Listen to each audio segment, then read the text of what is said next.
Rules are rules. If you're unhappy with the 10 cents, then you won't get even that. We abolished the retirement bonus system in the first place, so you should be grateful to get anything. The new president mercilessly declared, and then threw a nearby pen at me. I had a strong desire to argue back, but I held my tongue. I understand your position, Mr. President. If it's in the work regulations, there's no helping it. Sorry to trouble you, goodbye. I tried to stay as calm as possible and decided to leave the room immediately. A sense of revenge began to grow inside me. Back at my desk, I found myself starting up my computer. If rules are that important, I'll follow them. Imagining a person unfit to lead falling into ruin, I left the company I had worked at for many years. My name is Tom Brown. I work at a local hardware store and have been here for 30 years. I'm 60 years old this year. Although the company isn't a major corporation, it has several stores in the state and has been loved by the local community for many years. I've been involved in system-related work at the headquarters. But today I retire, and for the past few months, I've been busy handing over my duties to my subordinates. There was an option to work part-time after retirement, and my subordinates and colleagues begged me to stay if possible, but I chose to retire. I did like the work itself, but one of the reasons I decided to leave was because I lost trust in the company when the new president took office 6 months ago. The new president, James Taylor, is completely unmotivated. He was sent from our main bank, but doesn't care about customers or employees and manages the company haphazardly.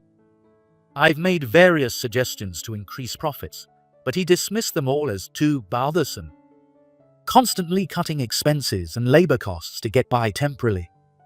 If these methods affected the numbers, President Taylor might realize his mistakes, but for now, the business is stable and even better than last year. However, this result isn't because of the new president. It's the effort of the staffs at each store and the headquarters employees working together. Yet, President Taylor doesn't acknowledge any of this and sits arrogantly in his luxurious office chair, fiddling with his smartphone, which I could see through the glass door. I was thoroughly disgusted. With a deep sigh, I knocked on the door of the president's office to say my final goodbyes. A faint "what?" came from inside. "This is Tom from the systems department. Do you have a moment?" "Sure, come in." I lightly greeted him as I opened the door, but President Taylor didn't even glance at me, busy with his smartphone. "So, what do you want?" "I'm in the middle of something important." If I listened closely, I could hear cheerful music faintly playing from his phone. It seemed he was engrossed in a mobile game. This person truly has no intention of working at all. Thinking that, I couldn't help but feel disappointed that such a person became president. However, today is my last day working here. Even though I wanted to say a lot, I hid my true feelings and calmly spoke to President Taylor. I wanted to say goodbye since today is my last day. "That's right. Thanks for all your hard work." He probably didn't mean it at all, but I nodded slightly at his words. "I need to give you your retirement pay statement. Here you go." President Taylor took the statement out of a drawer and tossed it to me like a frisbee, and it fluttered to the floor in front of me. It wasn't even in an envelope. I sighed slightly, but thinking there was no point in saying anything, I silently bent down to pick it up. However, when I happened to see the contents of the statement, I was shocked. "Mr. President, this must be a mistake, right?" I held up the statement I had picked up and pointed to the problem area. "The retirement pay amount is listed as 10 cents. That. Instead of being surprised, President Taylor responded to me in a strangely calm tone. "Isn't this a mistake?" "Of course, it's not a mistake. Your retirement pay is 10 cents. Be grateful and take it." I couldn't understand what was so funny, but President Taylor suddenly started laughing. "Enough of this nonsense. 10 cents is ridiculous." I got angry at his nonsensical response and raised my voice, but President Taylor remained unfazed and spoke. "Just so you know, It's all according to the work regulations. There's no problem. That can't be true.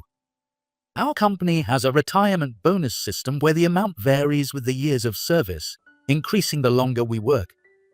In my case, with 30 years of service, the regulations state that my retirement pay should be $100,000. How he could claim this was according to the regulations was beyond me. With all due respect, Mr. President, having a 10-cent retirement pay after 30 years is against the rules. Recalculate it immediately. I protested immediately at the absurdity.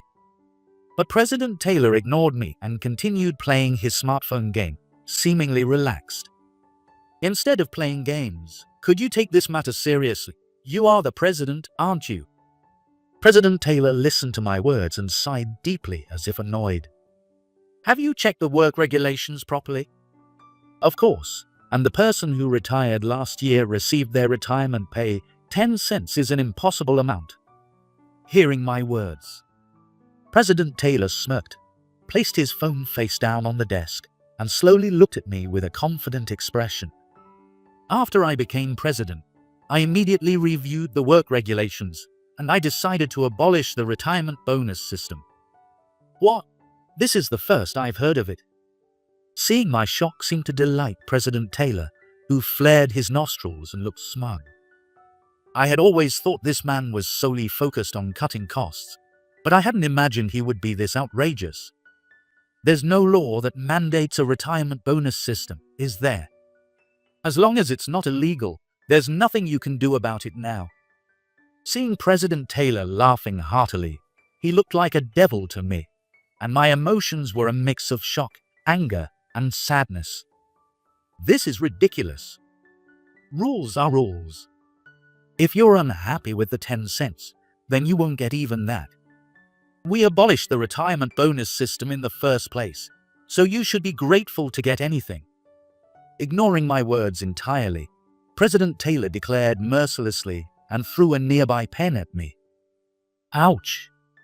The pen hit me square in the face, and I couldn't help but cry out. I had always thought he was a terrible person, but this level of cruelty was surprising.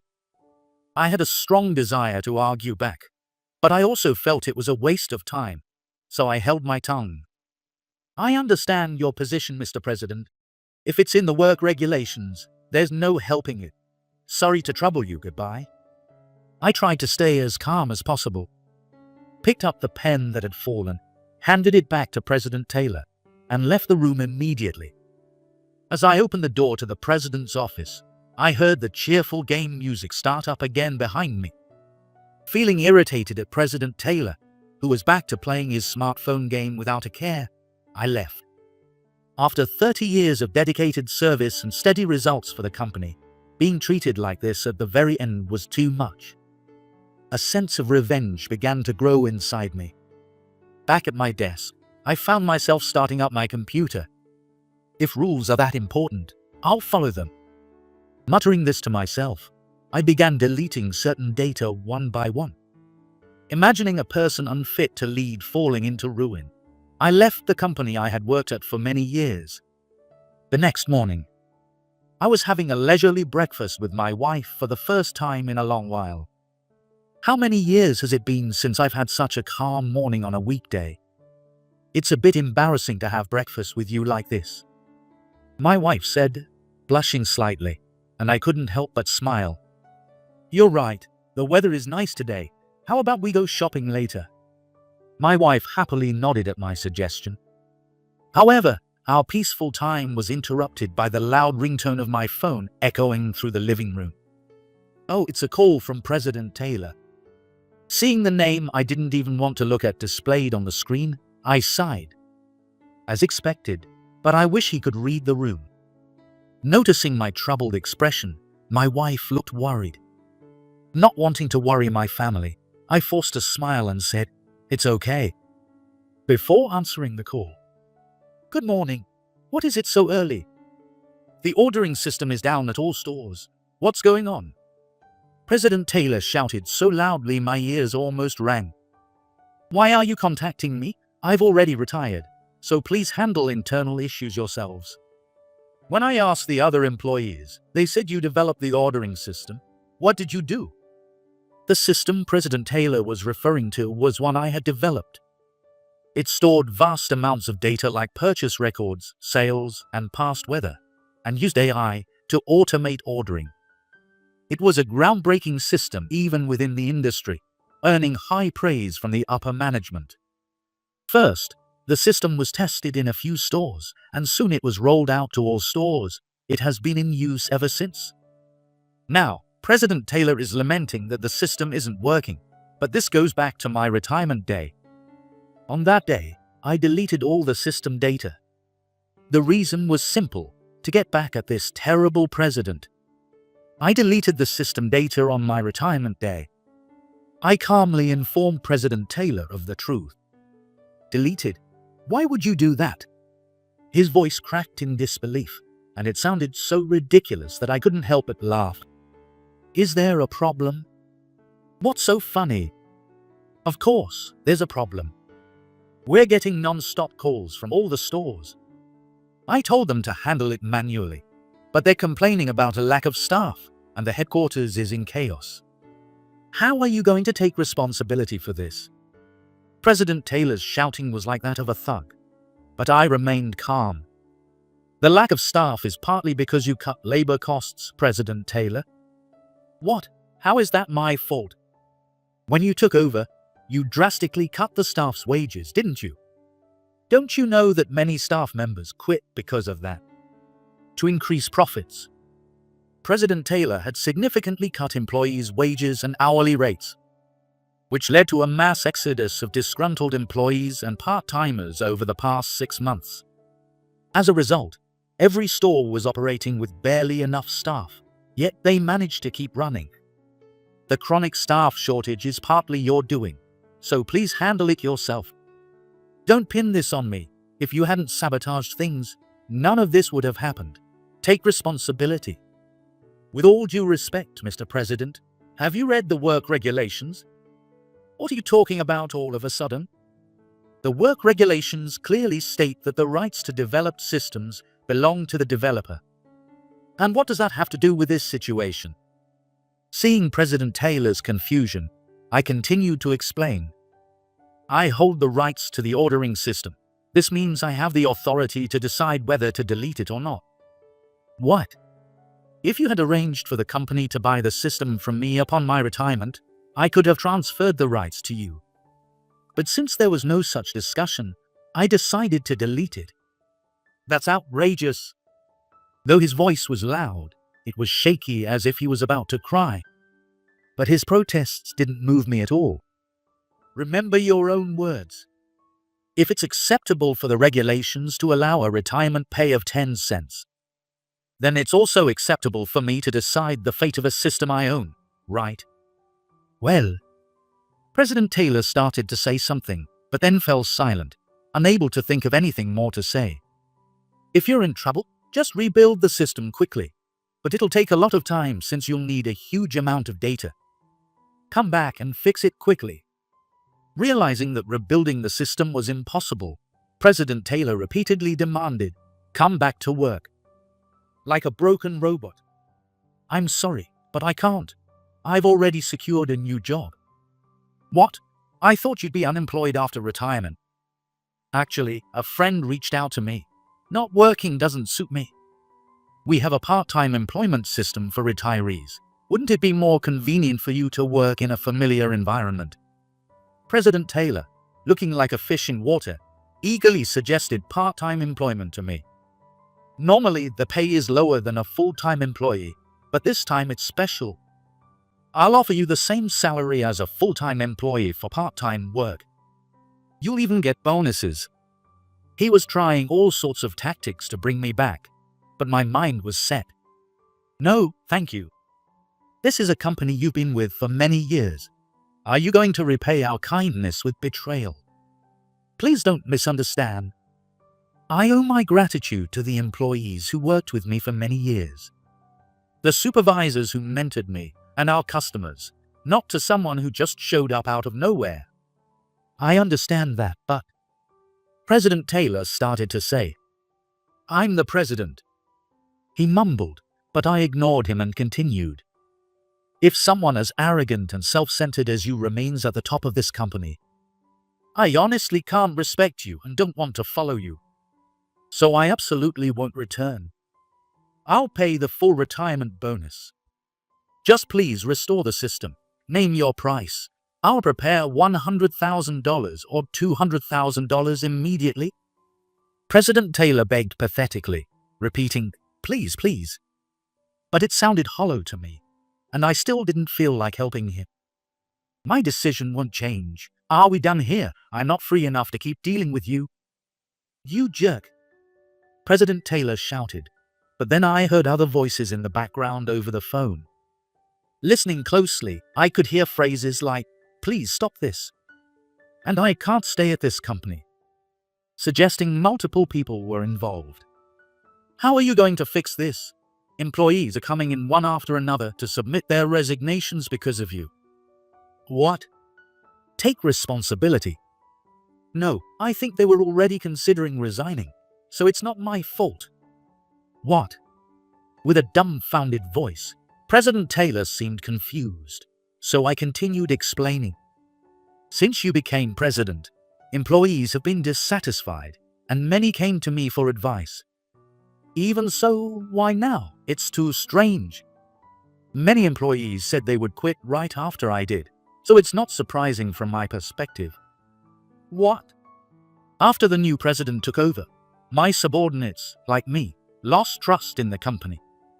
However, they said, we can manage because Tom is here. And they stuck with me until I retired. But now that I'm gone, all that's left for the employees is dissatisfaction with the company. So, even if I hadn't deleted the system, it was inevitable that the employees would decide to resign. What will happen to the company now? I don't know. I'm an outsider now. Good luck handling it yourself, Mr. President. Goodbye. I calmly conveyed this and hung up the phone without waiting for President Taylor's response. Soon after, news of the system failure spread, and the hardware store's stock price plummeted. Rumors of management instability spread, significantly impacting profits. While orders can be processed manually, the departure of many employees drastically increased the workload on the remaining staff. Consequently, more employees resigned, leading to store closures and a sharp decline in sales. Several months have passed since then. As planned, I'm now working at my friend's company. By the way, the employees who lost trust in President Taylor and left actually joined the same company as I did. Since it was a newly established company and needed more staff, we were very grateful. Today, we were holding a meeting at the company to discuss future management policies. Midway through the discussion, the phone rang, and one of the employees picked up the receiver. Good afternoon. What? Right now, that's a bit. Seeing the employee's face grow increasingly grim, I couldn't help but ask, what's wrong? Is there a problem? Well, Mr. Taylor has arrived at the entrance without an appointment. Hearing the employee's words, my face tightened. I had a pretty good idea why President Taylor had suddenly shown up at our company. After the incident, he was forced to take responsibility for the company's troubles and was under a lot of pressure. He had his eye on our company, because we were in the same industry and thus competitors. While his company's performance was declining, ours was on the rise. President Taylor had been calling us almost every day recently, seeking cooperation to help turn his company around, as my subordinates had reported. Should we turn him away since he doesn't have an appointment? No, doing that will just make him come back again. I'll handle it, I told the employee and headed to the entrance where President Taylor was waiting. Long time no see, President Taylor. As soon as I stepped out of the elevator, our eyes met, and I greeted him immediately. He must not have expected to see me here, as he was speechless and pale. I would have preferred if you had made an appointment, so what can I do for you? What? Why are you here? What's going on? This is my new workplace, so could you quickly and concisely tell me your business? I'm quite busy. It's not something to discuss with you. Get someone higher up. I'm the chief systems officer and an executive director at this company. Do you still want someone higher up? An executive director. President Taylor was dumbfounded by my unexpected response. In simple terms, I was headhunted. One of the reasons I chose to retire instead of taking a part-time job at your company was this opportunity. No way? Thanks to you, I'm earning a much higher salary than the 10-cent retirement bonus. I'm really glad I chose to switch jobs instead of taking the part-time position, I said with a smile full of sarcasm to President Taylor. He ground his teeth in frustration, unable to come up with a retort, and just glared at me. I can guess what your business is. It's about the cooperation for the turnaround, right? That's right. I didn't expect you to be here, but that doesn't matter now. The company you served for 30 years is on the brink of bankruptcy. Help us. Calm down, we've considered it carefully. Really, thank goodness. President Taylor sighed with relief. But I'm not kind enough to rescue him from his mess so easily. We will buy out your company. What? When rumors of financial instability began spreading, I proposed the acquisition to our board of directors. Many employees had quit because of President Taylor's tyranny. But those who stayed were worried and trying to turn the company around. So, I thought we should acquire the company and take care of all the employees ourselves. The board agreed to the acquisition, and we recently reached an agreement with the main bank. What will happen to me then? We'll take care of the innocent employees, but as for you, we won't be offering any lifeline. No way. You weren't that interested in this industry in the first place, right? So there's no need to cling to it. Goodbye, Taylor. Saying this, I left Taylor standing there speechless and returned to the meeting room. Shortly after, Taylor's hardware store was absorbed by my company, and the management team was completely replaced. Taylor was sent back to the bank but was demoted to a regular employee as punishment. He was also reassigned to a waste disposal site on a remote island. Essentially banished, and it's rumored he'll never return to the bank. Meanwhile, I am working on improving the system I previously developed, making it more precise and sophisticated. Now, with more subordinates than before, I am even more dedicated to my work. This experience taught me that a company can't thrive without valuing its people. That's why I see Taylor's actions as a lesson on what not to do, and I'm determined to continue striving for the best.